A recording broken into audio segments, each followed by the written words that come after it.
अस्सलाम वालेकुम। Hello everyone. उम्मीद करता हूँ आप सब खैरियत से होंगे and welcome to YouTube channel English with AR comrade. आज की जो हमारी शॉर्ट फिक्शन है वो है नवाबुद्दीन इलेक्ट्रिशियन बाय दानियाल मोइनुद्दीन। दोस्तों, ये स्टोरी रिलेटेड है हमारी पाकिस्तानी सोसाइटीज़ से। Not to talk about Pakistani societies, even it is related with all Asian societies, specially India, Bangladesh, Maldives etcetera. क्या पता ये कॉमन हो यूरोपियन कंट्रीज़ में भी, बट जहाँ तक मुझे लगता है ये ज़्यादातर कॉमन है एशियन सोसाइटीज़ में। तो बात करते हैं सबसे पहले ऑथर के बारे में कि ये दानियाल मोइनुद्दीन है कौन। दानियाल मोइनुद्दीन एक पाकिस्तानी राइटर हैं who grew up in Lahore and Wisconsin city in America. इसकी डेट ऑफ बर्थ 1964 है और ये जो है इसने ग्रेजुएशन की है डार्टमाउथ कॉलेज एंड याल लॉ स्कूल ऑफ अमेरिका। और इसकी जो ज़्यादातर स्टोरीज़ है वो पाकिस्तानी ट्रेडिशंस के बारे में है। और दोस्तों, अगर हम इस स्टोरी के कैरेक्टर्स की बात करें तो हमारे पास सबसे पहला जो कैरेक्टर आता है वो है नवाबुद्दीन। नवाबुद्दीन ये एक इलेक्ट्रिशियन होते हैं who cheats the electric companies. Means जो इलेक्ट्रिसिटी का मीटर होता है उसको स्लो डाउन करता रहता है।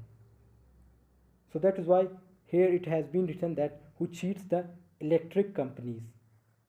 और दूसरा कैरेक्टर हमारे पास जो होता है वो है के हारोनी। के हारोनी ये एक रिच मैन होता है, इसके अपने फार्म्स होते हैं, मीन्स फील्ड्स होते हैं, और जो नवाबुद्दीन हैं वो इसके साथ ही काम करते हैं। तीसरा कैरेक्टर हमारे पास नवाबुद्दीन्स फैमिली। नवाबुद्दीन्स फैमिली एक माइनर कैरेक्टर है इस स्टोरी में, और इसके जो हैं 12 डॉटर्स होते हैं और एक सन होता है। और चौथा कैरेक्टर हमारे पास थीफ या रॉबर। सो ये वो होता है जो नवाबुद्दीन को शूट करता है। और पांचवा कैरेक्टर हमारे पास जो है विलेजर्स। विलेजर्स मीन्स ये दो बंदे होते हैं जो नवाबुद्दीन को बचाते हैं। जब वो रॉबर नवाबुद्दीन को शूट करता है तो ये दो बंदे वहाँ पहुँच जाते हैं।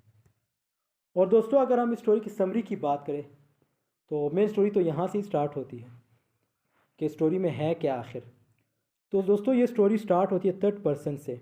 मीन्स जो स्पीकर होता है वो नवाबुद्दीन खुद नहीं होता। ये जो स्टोरी लिखी गई है ये फास्ट फॉर्म में लिखी गई है and he tells about Nawabuddin's life. Means the story is about third person, so he tells about Nawabuddin's life. He knows all about Nawabuddin's life, और इसके जो व्यूज़ होते हैं वो नवाबुद्दीन के बारे में बड़े काफ़ी पॉजिटिव होते हैं। तो नवाबुद्दीन जो हैं ये 12 डॉटर्स और एक सन के फादर होते हैं and he works for a rich man namely K Harouni in his forms. लेकिन ये क्या करता है, ये जो है इलेक्ट्रिक कंपनीज़ के साथ चीटिंग वगैरह करता रहता है। मींस किस तरह चीटिंग करता है, जो मीटर होता है इलेक्ट्रिसिटी का उसको स्लो डाउन करता रहता है। किसके लिए, किसकी खातिर? ख़ास तौर पे ये जो है अपने के हारूनी मीन्स जो आप इसके बॉस होते हैं उसके लिए ये करता रहता है। Means it's one kind of illegal work which he does for his boss. ये क्यों करता है? ये इसलिए करता है कि जो इसके फार्म्स हैं उनको परफेक्टली वाटर मिले ताकि इनका बिल कम आ जाए। इसलिए ये नवाबुद्दीन जो है ये काम इलीगल काम करता रहता है। अब क्या होता है कि जब भी नवाबुद्दीन जो है वैसे बेसिकली नवाबुद्दीन जो है लाहौर से होते हैं, लेकिन जब भी वो लाहौर से बाहर आते हैं तो के हारूनी के पास आते हैं और उसके फार्म्स में काम करना स्टार्ट करते हैं। अब एक दिन क्या होता है, नवाबुद्दीन जो है के हारूनी से ये डिमांड करता है कि मुझे एक बाइक गिफ्ट कर दो। तो के हारूनी जो है उसे बाइक गिफ्ट करता है। अब नवाबुद्दीन जो है हर नाइट अपनी फैमिली से मिलने जाता है फ़िरोज़ा। फ़िरोज़ा जो है आई थिंक लाहौर में एक सिटी होगी, एक छोटा सा वो होगा, आई मीन डिस्ट्रिक्ट होगा। सो वहाँ इसे मिलने जाता रहता है और ये जो है अपनी जो वाइफ होती है उससे काफ़ी मोहब्बत करता है क्योंकि इनकी शादी बचपन में ही हो जाती है। मीन्स कम एज में हो जाती है इनकी शादी। और जैसे मैंने बताया कि इसके 12 डॉटर्स और एक सन होता है। तो इनके घर की जो हालत है वो काफ़ी पोर कंडीशन में होती है। ये जब भी जाते हैं उनके लिए काफ़ी खाने पीने की चीज़ें लेके जाता है यहाँ से। जब इसे बाइक गिफ्ट की जाती है तो उसी बाइक पे ये लाहौर के चक्कर लगाता रहता है, अपनी फैमिली के पास जाता रहता है। और यहाँ पे जो है एक चीज़ कॉमन है कि इसके घर की जो है फोर कंडीशन होती हैं। डार्क रूफ होती है, running water with a black and white television, mean जो टेलीविज़न का जो कलर होता है वो बिल्कुल वाइट होता है, कोई स्क्रीन वगैरह कोई पिक्चर वगैरह उसमें नज़र नहीं आती। अब क्या होता है कि जो नवाबुद्दीन है वो एक दिन अपने घर से आ रहा होता है अपने बॉस की तरफ, मींस फैमिली से मिल के अपने बॉस की तरफ जा रहे थे। तो रास्ते में एक बंदा इसके सामने आ जाता है, वो इससे लिफ्ट मांगता है। तो ये जो है थोड़ी देर के लिए सोचने लगता है, फिर आखिर में उसे लिफ्ट दे ही देता है। अब जब ये लोग आगे जाते हैं तो जो इसके साथ जिस बंदे को इसने लिफ्ट दी है वो जो है गन उठा के इसके सर पे रखता है कि बाइक साइड पे कर दो और ये बाइक मुझे दे दो। तो अब क्या होता है, अब नवाबुद्दीन जो है वहाँ इससे काफ़ी मीन्स मिन्नतें करता है कि ये बाइक जो है मेरी रोज़ी रोटी है, मैं इसी से ही अपना घर चलाता हूँ, मेरे जो है 12 डॉटर्स और एक सन है। मीन्स अपनी पूरी स्टोरी उसे बता देता है वो रोबर को। लेकिन रोबर को कोई तरस नहीं आता, रोबर जो है उसे शूट करता है और रोबर जो है डर के मारे कहीं छुप जाता है। अब वहाँ पे दो जो है विलेजर्स आ जाते हैं। दो विलेजर जब आते हैं तो नवाबुद्दीन को जो है उठा लेते हैं और जो वहाँ पे गन पड़ी थी वो भी एक फायर करते हैं। फायर जो है वो दरख्त पे करते हैं। तो जब दरख्त पे करते हैं तो अब क्या होता है, जब वहाँ पे जब दरख्त पे फायर करते हैं तो वहाँ से जो है ये जो रोबर होता है वो वहाँ से निकल आता है। तो वो भी उसकी भी जो है वो भी इंजर्ड होता है। और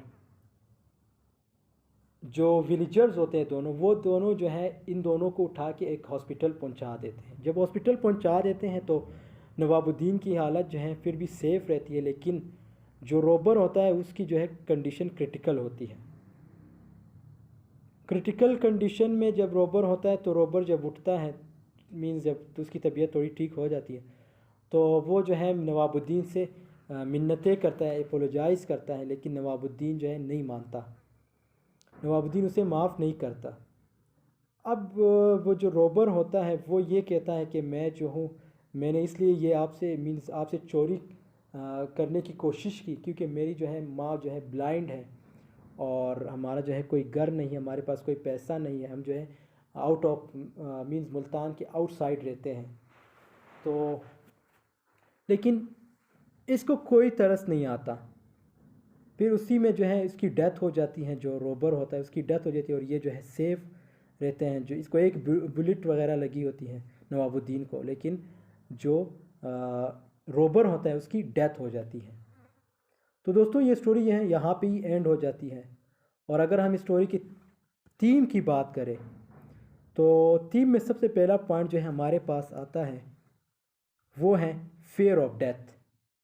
अब फेयर ऑफ डेथ कैसे, मीन्स आज भी ये चीज़ कॉमन है, even Pakistan, even in all countries, in all over the world countries, कि आप रात को जैसे छोटे छोटे सोसाइटीज़ होते हैं वहाँ पे रात को आपका निकलना काफ़ी मुश्किल होता है क्योंकि वहाँ पे रोबर्स ज़्यादा होते हैं।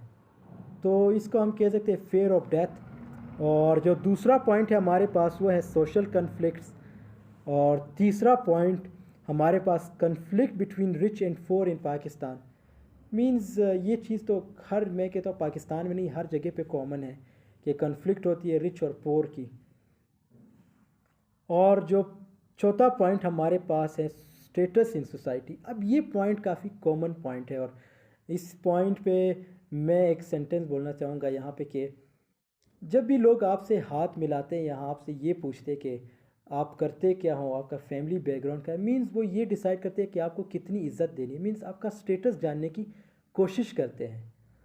सो सेम टू सेम अब नवाबुद्दीन जो था वो एक बिल्कुल गरीब बंदा था। जब उसे बाइक मिली तो लोग उसे पहले नवाबुद्दीन बुलाते थे, लेकिन अब लोग उसे अंकल बुलाने लगे। मीन्स ये एक स्टेटस उसका बन गया, एक बाइक से भी बंदे का स्टेटस बन जाता है। तो status is important than standard. Standard हर किसी का होता है लेकिन स्टेटस किसी किसी का होता है। So make your status. Status in society is very imperative. और जो छठा पॉइंट है वो है ह्यूमैनिटी। अब ह्यूमैनिटी कैसे, अब हम जो हैं कुछ पैसों की खातिर, कुछ चीज़ को गेन करने की खातिर किसी का कत्ल भी कर लेते हैं। जैसे ये रोबर जो था, नवाबुद्दीन को कत्ल भी कर सकता था और शूट भी किया एक, लेकिन नवाबुद्दीन बच गए थे। तो हमारे अंदर जो है ह्यूमैनिटी बिल्कुल ख़त्म हो चुकी है। और जो लास्ट पॉइंट है हमारे पास वो है एरोगेंस।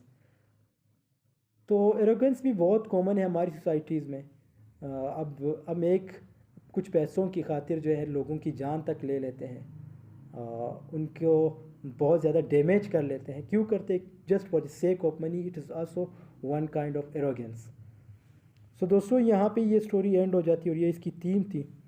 और अगर स्टोरी पसंद आई हो तो लाइक शेयर कमेंट ज़रूर कीजिएगा, और हमारे चैनल पे अगर नए हो तो चैनल को ज़रूर सब्सक्राइब कीजिएगा। मिलते हैं फिर नेक्स्ट स्टोरी में, तब तक के लिए अल्लाह हाफिज़। Take care of yourself. See you in the next video.